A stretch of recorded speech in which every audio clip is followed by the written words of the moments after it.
Well, hello and welcome to the 192nd episode of the Brian Hornback Experience. This was going to start off a little bit different because I really wasn't sure that how I really want to do this. This has been in the works since about Friday. So today is Sunday, September the 13th.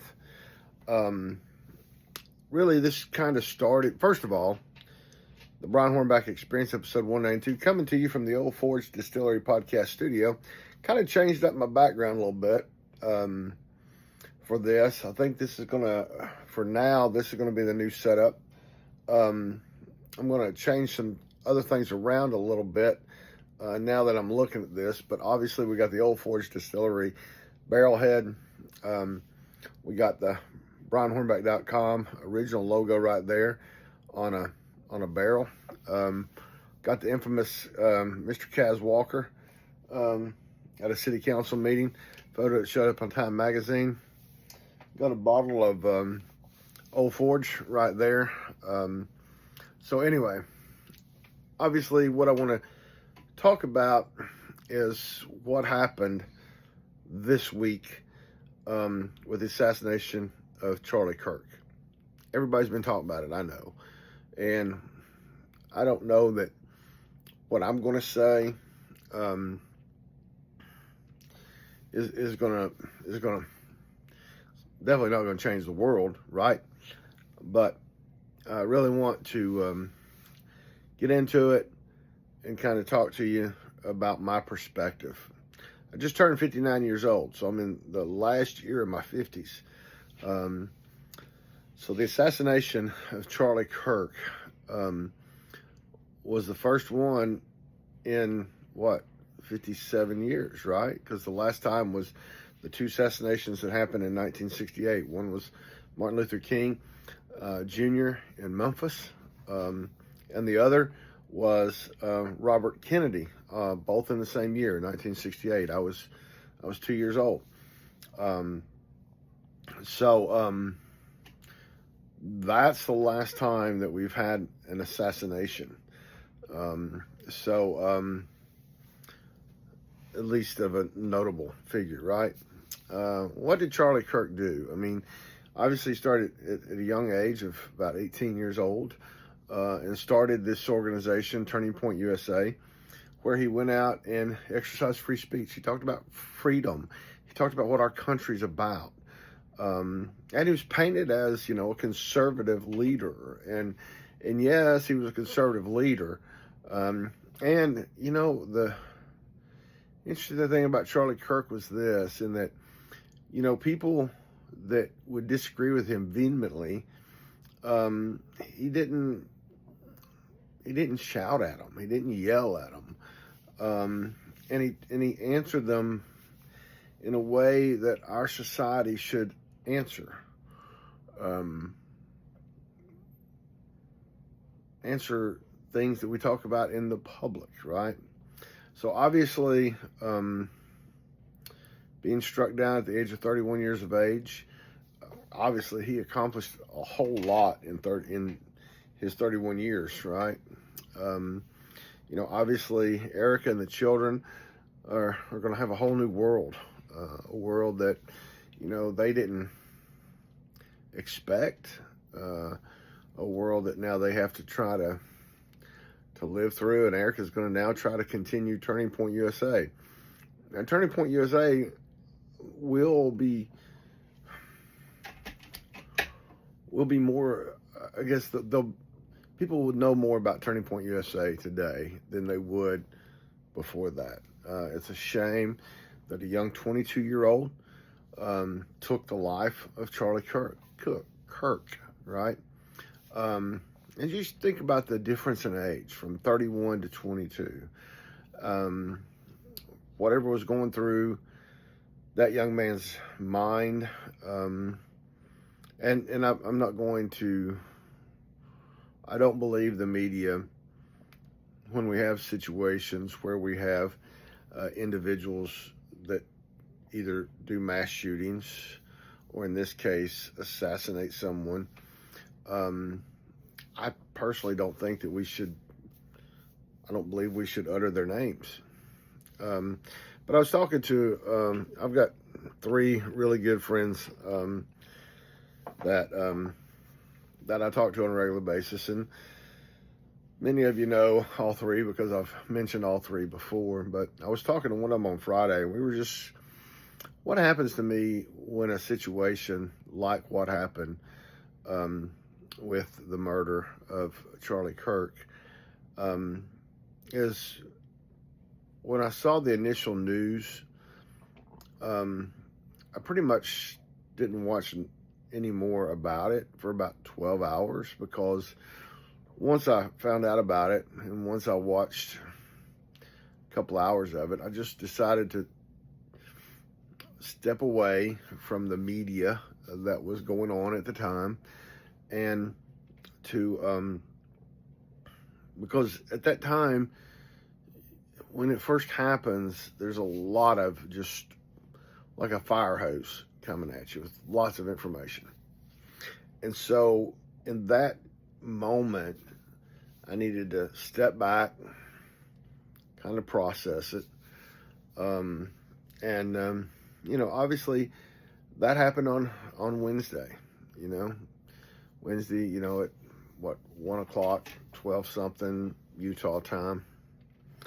Obviously I knew about it up and so I kind of watched some of it up to about 4 or 5 o'clock and kind of didn't watch any more of the news. And then obviously we had the 9/11 stuff going on Thursday. And then obviously on Friday, we found out that, hey, there's, they know who it is, and they took him in, and then, obviously the press conference. So I kind of started watching again when they had the press conference of the person they took in. So, you look at the difference of, 24, 25, 26, 27. You look at 8 years difference between Charlie Kirk and the individual, right? 8 years difference. We know about Charlie Kirk, and I don't want to, like I said, I don't want to mention the shooter's name. We're going to have to see it a lot in the news. But, you really try to think, what's done, I guess what impacted me on Friday, as I was talking to my good friend, is that you think about how Utah, the sheriff, the FBI, how they came to find the person that did this. And it was through the father of the son who did the crime, calling authorities and saying, my son confessed to me that he did this. So then Friday, when I was talking to my best friend, we were talking through the process, and he's a father. He has a son and a daughter. I have 2 sons biologically, and we raised one from the time she was 3 until she was 18. So I have 3. And so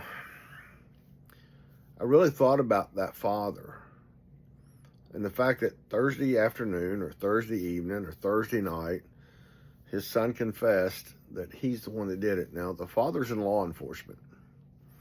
So the father had a lot going through his mind, right?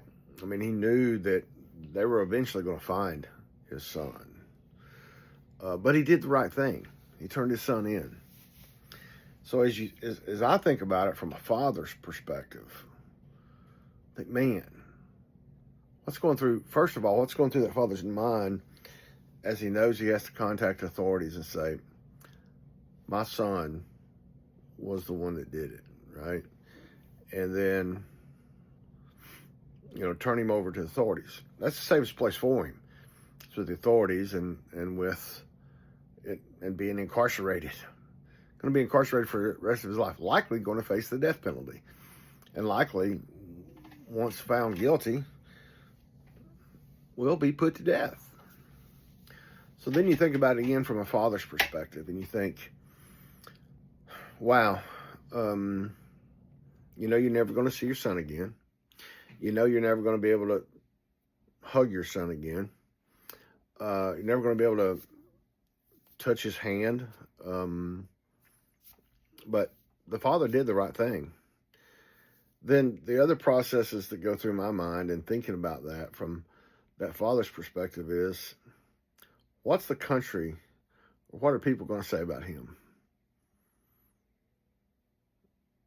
Did he raise an assassin? So there's going to be a lot of guilt on him. We've not heard of the mother of the assassin. We don't know what his upbringing was, but we know that in the end, the father did the right thing.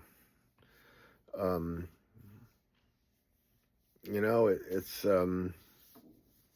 sometimes I think about, when I look at something, I look at it from the total package.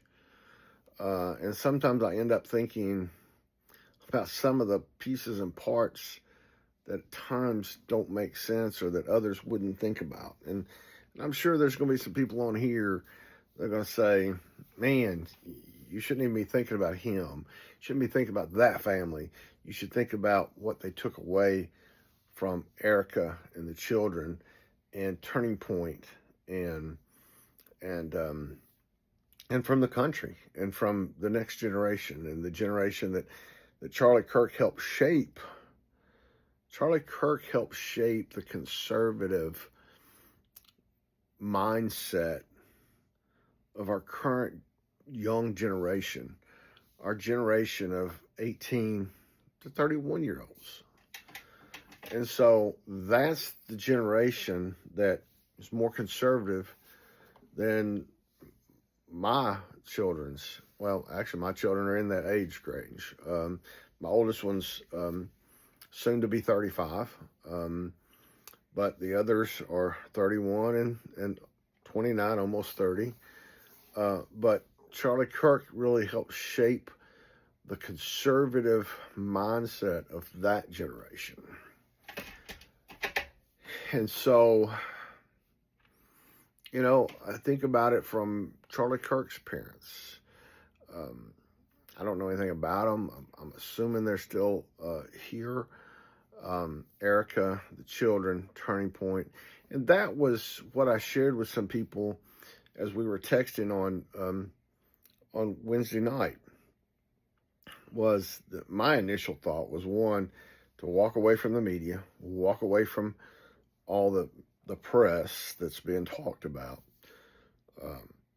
and to thank God for Charlie Kirk's life. Pray for Erica, the children, and the Turning Point staff and the Turning Point organization. That was most important for me on Wednesday night.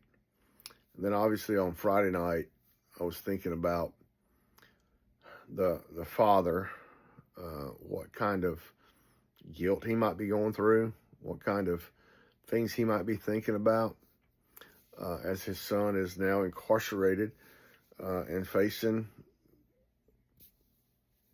the ramifications for what he did. We don't know if that father and son had a relationship for the last several years, didn't have a relationship. We don't know any of that, right? But that's kind of where I'm at. I think as a country, Erica, obviously, man, what a powerful statement she made on Friday night in her comments. What a tough lady. What a resolute lady.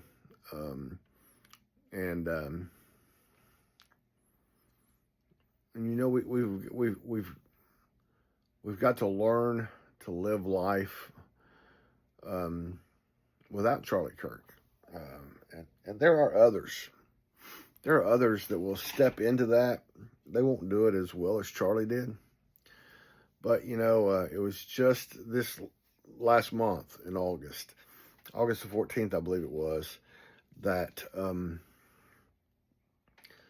Congresswoman Anna Paulina Luna out of Florida had spoken to the Blount County Lincoln Day dinner, a dinner I went to, a dinner I attended. And as she was talking about her involvement,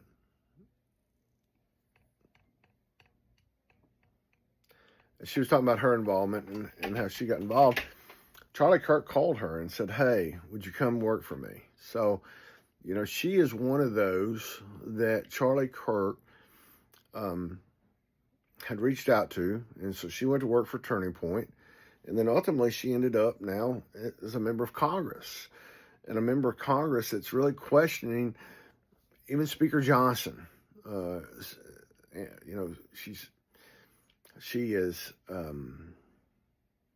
She's questioning her own party's leadership on issues like controls for 401ks and stocks among congressional members. So not only did he impact youth on college campuses, but he impacted leaders who are sitting at the table right now, members of Congress right now. Charlie Kirk helped to model.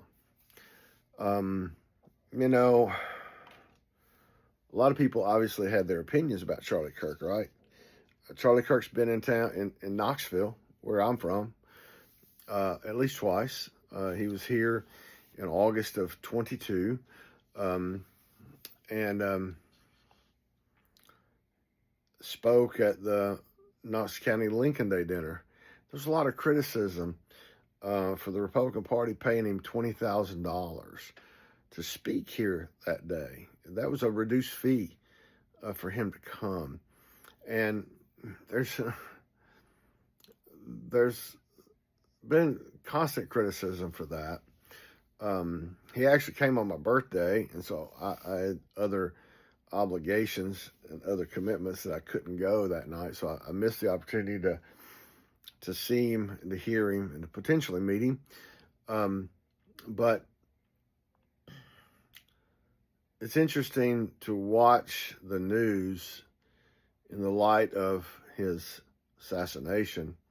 And some of those people that have continued to write criticism for him coming and getting a speaker's fee are now, kind of talking favorably of him in his passing. And, there's something I've always heard, is that, when I die, don't praise me for what I did because you weren't there praising me when I did it. Don't bring me flowers when you didn't give me flowers while I was living, right? And so the other time he came was, obviously, he was on the University of Tennessee campus doing the same thing that he was doing in Utah when he was assassinated. So he's been here at least twice in public fashion. And so, anyway, I thought about this on Friday. Just didn't feel great about recording it on Friday the 12th.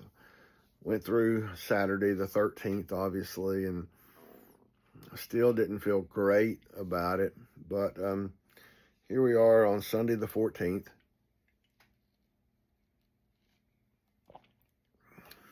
On Sunday, the September 14th, and I was going to kind of let the day get away and just maybe not share it. But, we just got to,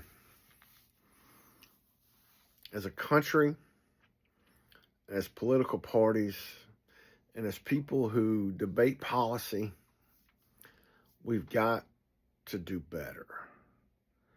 And in the post-Charlie Kirk era, we've got to learn that we can't demonize people. We can't continue to debate the issues the way we currently do it or have been doing it. We should be more like Charlie Kirk.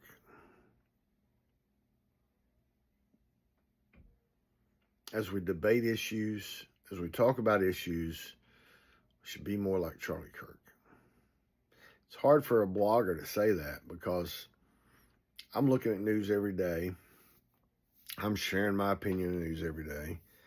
But I hope that in the 21 plus years that I've been doing this, that I've gotten better than I did the first years of blogging. And I really do feel like that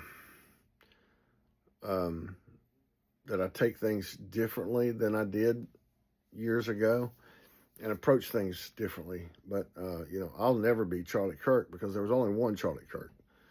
But I think we can begin to watch, we can begin to study how he approached issues. And that's what I hope that we can do going forward. We're not going to change the world, and we're not going to change everybody, but we can change each one at a time, right? So I'll do my best, and I hope you'll do your best, and I hope you'll be kind. I hope you'll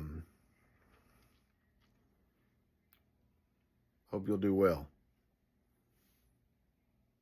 All right. Thanks for this somewhat solemn episode 192 of the Brian Hornback Experience, coming to you from the Old Forge Distillery Podcast Studios.